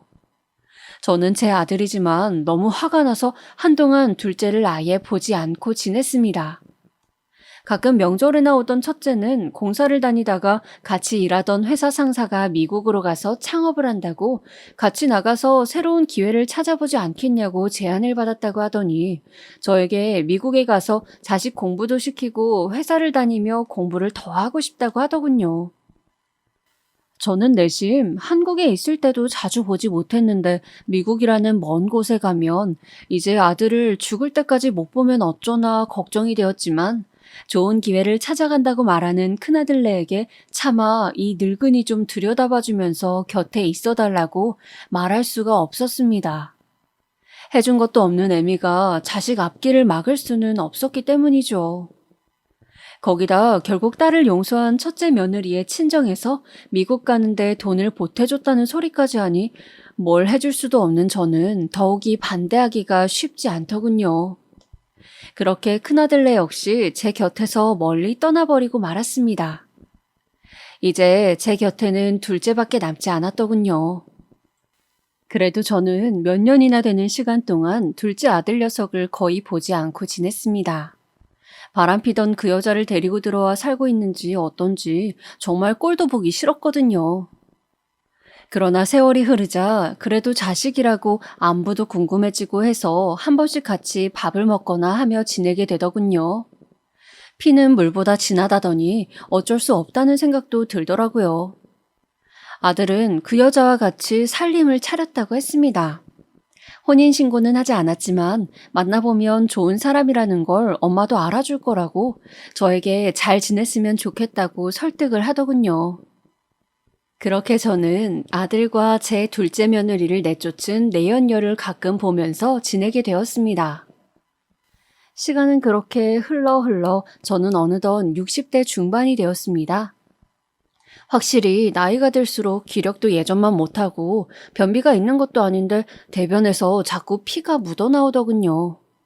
한두 달 정도 이러다 말겠지 했는데 피는 사라지지 않았습니다. 저는 뭔가 이상하다는 생각에 동네에서 제법 큰 내과로 갔습니다. 의사 선생님은 정밀 검사를 해야 한다고 하시더군요. 저는 결국 그렇게 대장암 2기 판정을 받았습니다. 수술은 가능하지만 쉽진 않고 이후 항암 치료를 해야 한다고 했습니다. 저는 둘째에게 미안하지만 내가 아프니 날 한동안 좀 챙겨줘야겠다고 했어요. 너네 집에 좀 들어가서 신세를 져야겠다고요. 둘째는 조금 놀란 듯 덤덤하게 제 이야기를 들었습니다. 그러자 그동안 어머님, 어머님 하면서 저한테 아양을 떨던 그 불려씨가 표정을 싹 바꾸면서 말하더군요. 이 집에 들어오신다고 하면 제가 나가야 할 것 같다고요. 저는 기가 막혔지만 어차피 내 아들 인생 망친 년이니 그냥 이참에 아들에게서 떼어냈으면 하는 생각도 들더군요.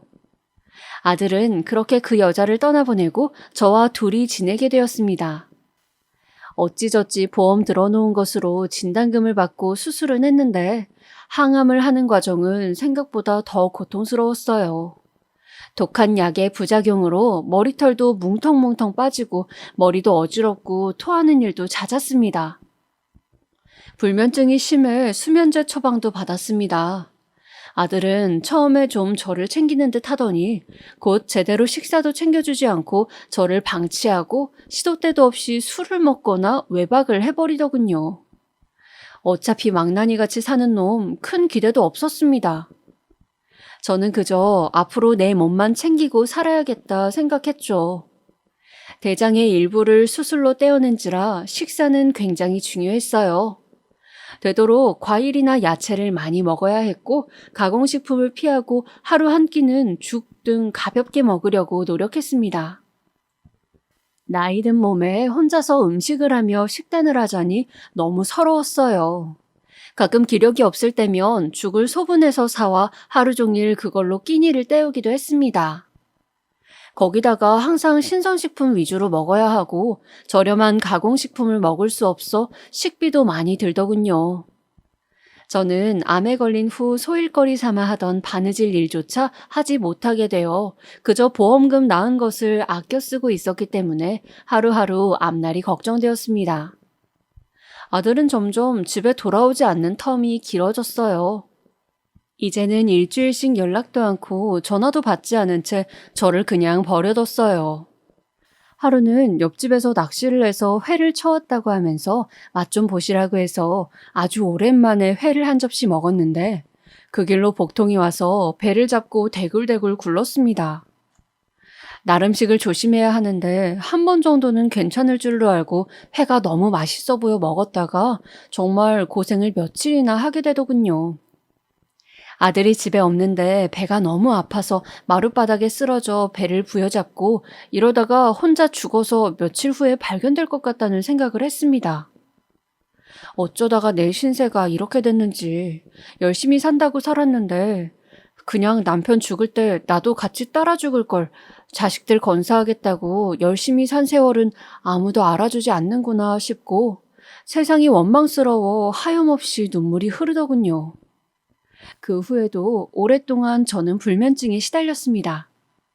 수면제를 먹고 버티면서 우울증이 올 수 있으니 조심하라는 소견을 받았는데 실제로 우울증이 온 것 같았어요. 거기다 돈을 벌 능력이 없는데 그동안 아껴 썼던 보험금도 이제 다음 날이면 바닥날 지경에 이르렀습니다. 둘째 녀석은 아예 제가 보기 싫고 귀찮아서 제낀 것인지 한 달이 넘는 시간 동안 연락도 없이 집에 오지 않았습니다. 미국에 있는 첫째에게 전화를 해서 돈을 타낼 순 있었지만 저는 그냥 민폐 끼치지 말고 죽고 싶다는 생각을 계속했어요. 암이 재발하지 않는다면 80까지는 살 텐데 10년도 넘는 세월을 계속 자식들에게 손 벌리면서 어떻게 사나 그런 생각이 들며 그냥 세상을 등지고 싶더군요. 높은 곳에서 뛰어내릴까 아니면 어차피 수면제 처방을 받고 있으니 약을 모아서 먹을까. 저는 여러 가지 생각을 하다가 수면제를 먹기로 결론을 내렸습니다. 그리고 죽기 전날 어차피 마지막인데 싶어 평소에 먹고 싶어도 암 때문에 조심했던 삼겹살을 실컷 먹었어요. 혼자 고깃집에 앉아 삼겹살과 된장찌개, 돼지 껍데기까지 시켜서 먹는데 그렇게 꿀맛이더군요. 맥주도 한 잔 시켰어요. 시원한 그 맥주를 마시며 저는 저 자신에게 이별 인사를 했습니다. 그동안 고생했다. 내일 편안하게 갈 수 있을 거야. 아픈 몸으로 더 이상 고생하지 말고 그냥 깔끔하게 이 세상에서 사라지자. 누굴 원망할 것도 없고 그저 나는 내 딴에 할 수 있는 일들을 하며 열심히 살았으니 그걸로 됐다. 입은 웃고 있었지만 하염없이 눈에서는 눈물이 흘렀습니다. 아무도 알아주지 않았던 내 인생. 여보, 나 이제 당신 보러 갈게. 나 고생 많았다고. 당신은 어깨 두드려주겠지? 조금만 기다려. 그래도 그렇게 저만의 만찬을 하고 나니 죽음을 맞이할 용기가 나더군요. 그렇게 저는 그날 집으로 돌아와 깊은 잠을 자고 다음날 아침 죽 한 그릇을 비운 다음 이혼 후 단 한 번 편지로 받아본 둘째네 손주의 사진을 손에 꼭 쥐고 수면제 몇 시발을 삼켰습니다.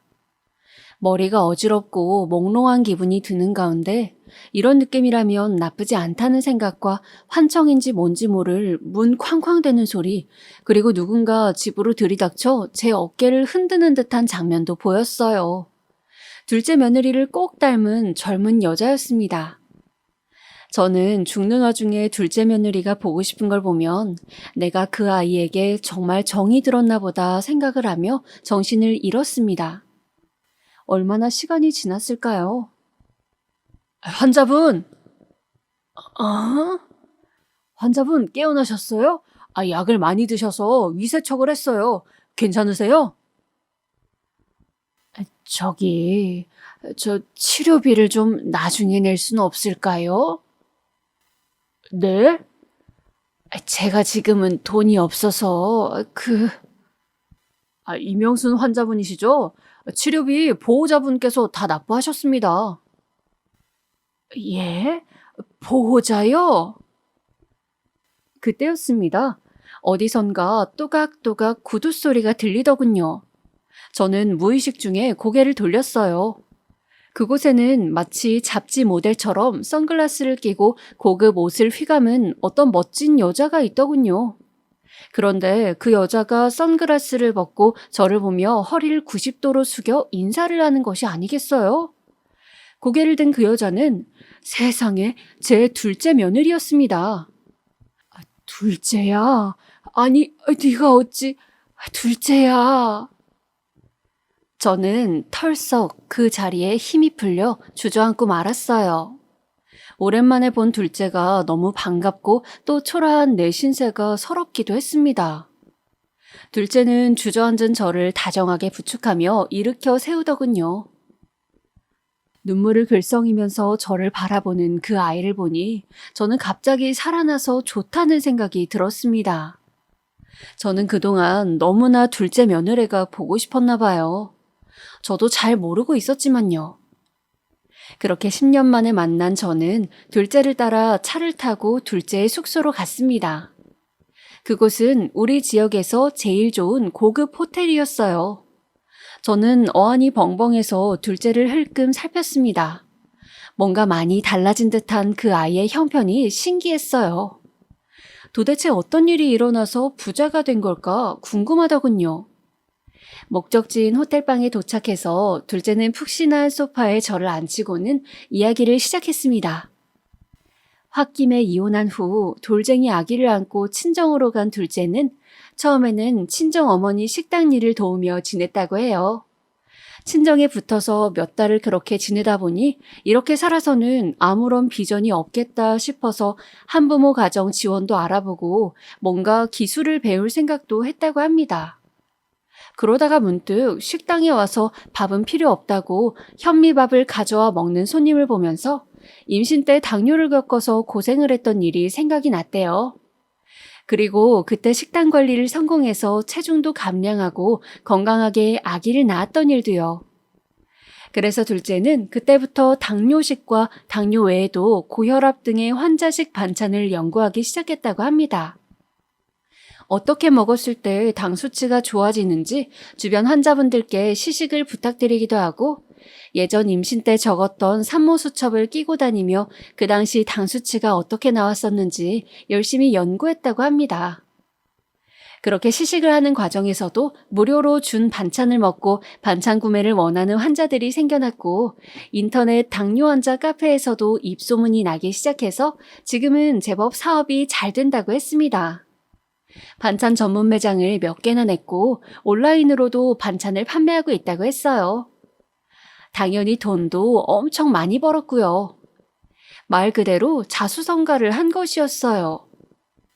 그리고 그 모든 성공의 바탕에는 제가 며느리에게 임신 때 해주었던 현미밥과 나물에 대한 고마운 기억, 그리고 진심으로 자신을 생각해준 저의 사랑이 있었다고, 그 아이는 제 손을 꼭 잡고 감사하다고 했습니다.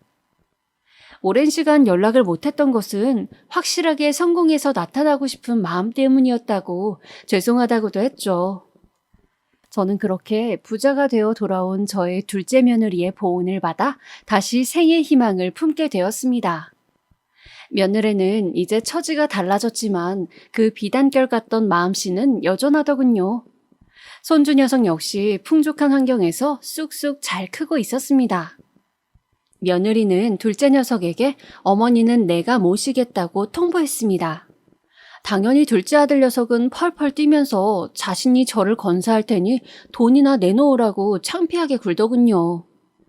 며느리는 그런 전 남편의 말에 까딱하지 않고 나는 어머니만 건사하겠다고, 당신과는 이미 끝난 사이라 못을 박더군요. 저는 그래도 아들이기에 한심하면서도 안타까웠습니다. 이런 보석 같은 아이를 같이 살 때 조금만 대우해줬더라도 지금 아들 녀석이 저렇게 망나니 같은 꼴은 아닐 텐데, 그런 생각이 들었어요.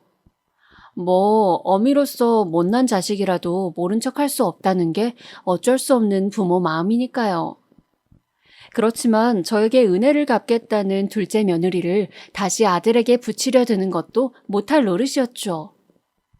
그렇게 저는 며느리의 호의를 받아들였고, 며느리는 저와 함께 살 아파트라며 60평의 넓은 아파트를 얻었습니다. 그리고 사업차 왔다 갔다 할 거라고 일하는 가사도우미 아주머니를 고용하고 제가 편히 쉴 수 있도록 많은 것을 신경 써줬습니다. 부담스럽다는 저에게 그 애는 모든 성공이 어머니가 해주신 현미밥과 나물 밥상에서 시작된 거라고 충분히 받으셔도 된다며 웃더군요. 저는 그때 수면제를 삼키고 죽어버렸다면 나의 인생이 말년에 이렇게 활짝 필 것을 몰랐겠지 하는 생각이 들면서 인생이라는 것은 정말 끝날 때까지 알 수 없다는 생각이 들었어요. 요즘은 모든 것이 편안하고 좋습니다. 참 돈이 뭐라고 돈 걱정 없이 지낼 수 있다는 게 너무 좋더라고요. 하루에 한 번은 꼭 햇볕을 쬐 겸 산책을 합니다. 그러면서 아무도 알아주지 않을 것 같던 내 인생을 하늘이 알아봐주고 둘째 며느리를 보내 도와줬다는 생각을 합니다. 하늘에서 잘 지내고 있을 남편에게 인사도 건네고요. 상주하시는 도우미 아주머니는 대장암 환자인 저에게 모든 것을 맞춰서 식단을 짜주시고 저는 편안하게 쉬면서 젊었을 적 꼭 배우고 싶었던 바이올린을 시작했어요. 다 늙었다고 생각한 70의 나이에도 새로운 것을 배우고 시작할 수 있다니 인생은 정말 알 수 없는 것 같습니다. 더군다나 고생해서 키운 두 아들 녀석이 아니라 제가 처음에 탐탁하게 여기지도 않았던 둘째 며느리 때문에 제 팔자가 이렇게 달라질 줄 누가 알았겠어요? 이 사연을 듣는 많은 분들, 지금 힘든 일상을 보내고 하루하루 죽는 게 낫겠다며 버티고 계신 분들도 계실까요? 제가 인생 몇 년 더 살아본 사람으로 감히 이야기하는데 정말 끝이 올 때까진 끝난 것이 아닙니다. 겨울이 끝나면 봄이 오듯 우리 인생의 봄은 언제 올지 모르는 것이니까요. 다만 한 가지 확실한 것은 겨울의 끝에 반드시 봄이 오듯이 우리의 인생에도 봄은 꼭 한번 찾아온다는 거죠.